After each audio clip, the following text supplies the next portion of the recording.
भाई अष्टम श्रेणी बही रे साहित्य बही गोटे अच्छी भीम भईंकर गोटे भजन अच्छी जो मो जीवन पछे नरके पड़ी थाऊ ता भीतर मोर गोटे बढ़िया कथा मन पड़गला जे भीम भई तो केते बड़ भक्त थिले।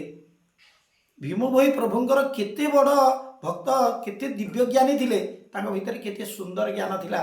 टिके चर्चा को परिसर को आनिवा।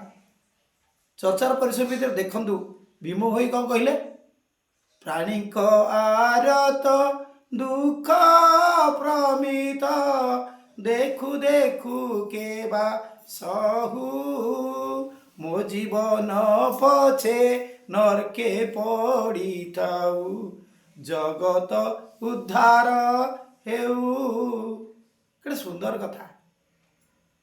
किते चालाक थिले किते चालाकिरे मागी थिले जे समस्तंकर मंगल हो किंतु ता भितरे तांकर मंगल निहित थिला। आपण कहे केमिति से कौन कहले मो जीवन पछे नरके पड़ी थाऊ जगत उद्धार हो।